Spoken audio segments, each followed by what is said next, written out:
There's where all the coal gets loaded on there to that Canadian steamship lines. But all that coal goes through Bucyrus. We hear those trains go through Bucyrus about once every hour or so.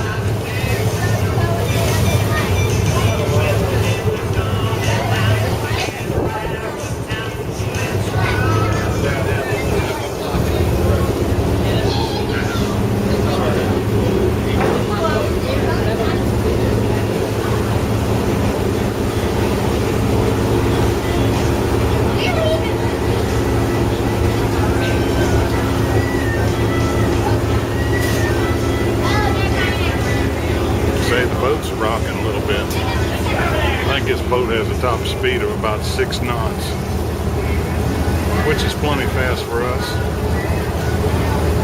Well, we just left Jackson Pier on our way to Kelly's Island.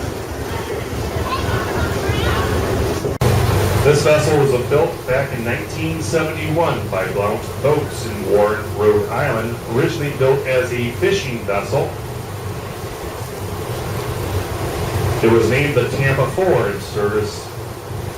Walk-on and headboat opportunities for passengers out of Tampa, There's Damon's Florida. over there. That's our favorite steak place. The original design is the upper deck that you're standing on. Some of you here right now was the roof of the vessel. Put it barbecued real. There was no upper deck added, and the outside bulkheads, or where the windows are down below, were actually in about 6 feet, 8 feet on each side, right where those railings are, the upright poles with the ropes on them. That's where the original walls were. It's considered a walk-around headboat. She did that trade from 1971 to about 1979. In 1980, the vessel was bought by a family from up here in Cleveland. It was brought up here to Sandusky, Ohio. It was actually taken up into Detroit. And it was added the second deck, moved the bulkhead walls out, and turned it into an excursion vessel. It was trying to do, the owner tried to restart the Cleveland to Cedar Point run with this vessel, and he quickly realized that that would not work due to the 5.5-hour float ride. And with Route 2 being in play there, we could drive it in an hour and a half. There's Captain Joe in there. Compared to the 5.5-hour run. So, the boat sat in Cleveland for a couple of years, did some private things, and then was brought here to Sandusky in 1985. And started the daytime island hopping runs to the Lake Erie Islands. As we've been doing for the last 25 years, we are actually celebrating the 25th anniversary of the Goodtime being in Sandusky and serving the Lake Erie Island area. The vessel itself is 117 feet long. It's 24 feet wide.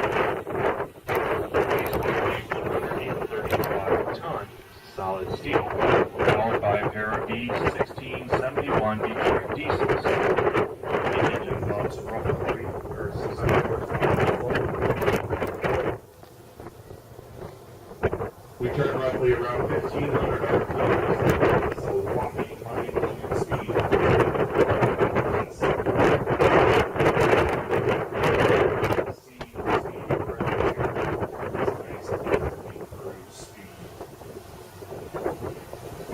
Right on the body of water known as Sandusky Bay. Sandusky Bay's main tributary to Lake Erie has roughly 60 miles of shoreline around Sandusky Bay. Only averages roughly 10 feet in depth. However, we are traveling what's known as the main shipping channel, which averages 25 to 30 feet in depth. Main shipping channel is used for the Sandusky coal docks. Listed in behind us here, you can see some of the large lake freighters that are being loaded at the present time out of Sandusky coal docks. Coal is shipped up here from Virginia and West Virginia by railroad car and stored here at this facility. It's then loaded on the lake freighters and shipped across the Great Lakes. Most of the coal from Sandusky gets shipped up into Canada and is used for the power plants up there. And Sandusky coal docks roughly export 5 million tons of coal per year.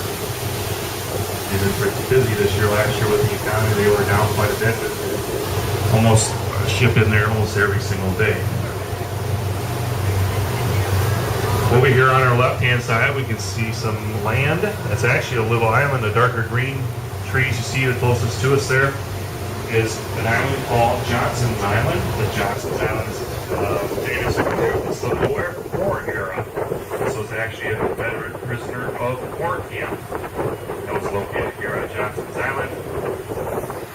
During the Civil War, the Union Army was looking for an island up here on Lake Erie to house prisoners. They wanted one small enough they could take everybody and one far enough off the Canadian border, and one that was protected by land so that even in the winter months, that prisoners couldn't escape and walk across the ice into the Canadian border, or the Canadian mainland. So they chose Johnson's Island. The island itself could house roughly 300 passengers. The most it ever housed at one time was about 350, and they say over the tenure of the Civil War, roughly 3,000 prisoners came in and out of that prison camp. 300 prisoners had passed away on the campus either due to famine, wounds sustained during the war, or freezing to death. There is a small cemetery that's been turned into a state park that commemorates that prisoner of war camp. There has been a little causeway that's been connected to the mainland so you can go over and visit Johnson's Island. Mostly Johnson's Island now is a summer home for visitors. A lot of gorgeous homes located there.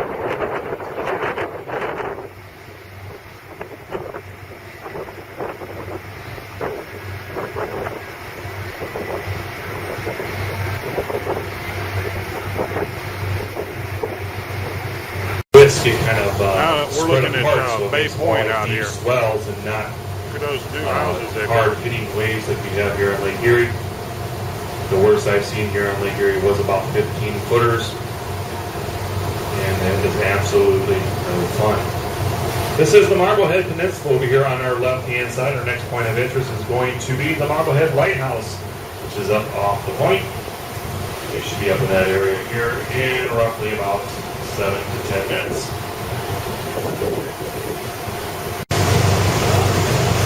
Here we're going past the lighthouse right there.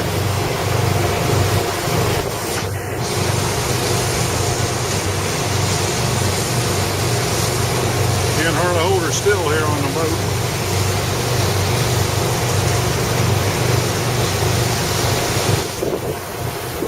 They got some sort of a boat pushing a barge up here.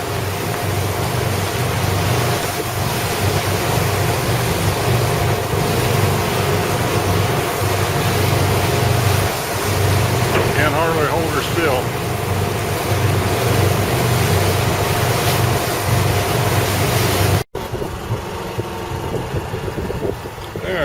There's a car. Mary is driving. I don't know, I hope she gets us there without getting run over. Look at these pretty flowers. I guess inscription rocks up here. Oh.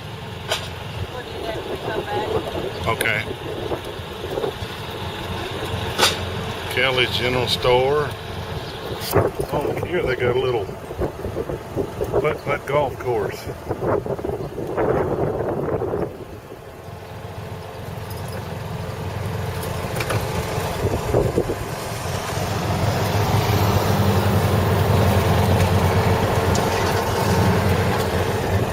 See if Mary can run over these bicyclists up here.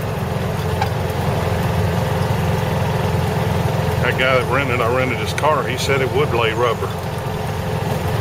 So I don't know.